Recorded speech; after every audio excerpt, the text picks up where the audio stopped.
पुण्यामध्ये येऊन सांगितलं की जावळी प्रांते आणि या जावळी प्रांतात भोरता नावाच्या डोंगरावर माझी स्थापना कर म्हणून आईच्या स्थापनेसाठी हा किल्ला बांधला. वरून देवीच्या मूर्तीचा शिळा हितला नाही, नेपाळमधून गंडकी नावाच्या नदीतून दगड आणला. मूर्ती राजगडावर घडवली. अष्टभुजा 8 हाताची मूर्ती घडवली आणि 1661 ला देवीची स्थापना महाराजांनी तिथे केली. देवीच्या पायाजवळ एक शिवलिंग आहे, दिसायला काचेसारखं दिसतं. काचेचं नाहीये, स्फटिकाचं आहे. त्याला इंग्लिश मध्ये क्रिस्टल म्हणतात. क्रिस्टल म्हणजे transparent stone. Every day, every time कधीही शिवाजी महाराज कुठेही जाताना ते शिवलिंग बरोबर ठेवायचे. तुमचं आमचं भाग्य आहे, राजांनी स्पर्श केलेला शिवलिंग बघायला मिळेल ना, ते आपलं भाग्य समजायचं. कारण शिवछत्रपती आपल्यासाठी देव व्यक्तीच होते. पृथ्वीवर जन्माला आले खरं, पण देवा नंतर आले. पण ज्यांनी आम्हाला वाचवलं, आमच्या जाती धर्मात सेफ ठेवलं, तो राजा आमचा छत्रपती शिवाजीराजे आणि यांनी स्पर्श केलेलं शिवलिंग. आतमध्ये तलवार स्वराज्याच्या 4थ्या सरसेनापतीची. पहिले सरसेनापती कोण होते? मानकोजी दस्तोंडे. दुसरे होते नेताजी पालकर. तिसरे होते प्रतापराव गुजर. आणि यांचं एक गाणं येतं, वेडात वीड दौडले साथ. बहलोल खानावली चाल आणि कोल्हापूर जवळ नसरीच्या इथे झालेली लढाई. त्या लढाईत एकेका मावळ्याने शत्रूचे किती सैनिक मारले माहिती? 600. 600 सैनिक मारले. बहलोलच्या लढाईत 2,000 फौज कापले 7 वीरांनी. आता नसरीत लढाई झाली तर 7 वीर गेले होते. फक्त 7 का गेले हा प्रश्न पडलाय का तरी? तर महाराज प्रतापरावांच्यावर भडकले. प्रतापराव, जोर भरून समजतं माझ्या पायाजवळ आईवर ठेवत नाही तोवर तोंड दाखवू नका. स्वतः एकटेच गेले होते, पण या 6 मित्रांना वाटलं हे का चालले तर आगड, म्हणून 6ही घोड्यावर स्वार झाले आणि त्यांच्या बरोबर गेले.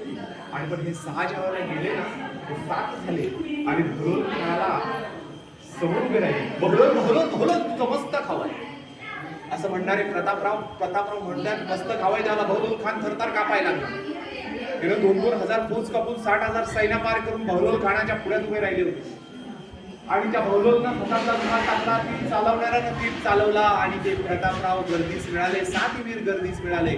पण इतिहास रचून गेले, कारण राजांच्या शब्दाची धार होती, जोवर बहलोल खानाचं मस्तक माझ्या पायाजवळ ठेवत नाही तोवर तोंड दाखवू नको. म्हणून महाराजांच्या शब्दाला किती मान होता, तलवारी खाली मान ठेवली जायची. महाराजांचा शब्द खाली पडून देत नव्हते. हे महाराजांचे मावळे होते. असाच पराक्रम केलेल्या मावळ्याची तलवार आहे स्वराज्याचे 4थे सरसेनापती हंबीराव. गाव कराड जवळचं तळी सोयराबाईंचे भाऊ, राजारामाचे मामा आणि राजांचे मेहुणे. एका लढाईत एका दिवसात 600 जणांना त्यांनी त्या तलवारीत मारले. 100 लोक मारले की तलवारीवर छोटा स्पॉट केला जायचा. 600 मारले, 6 स्पॉट केले.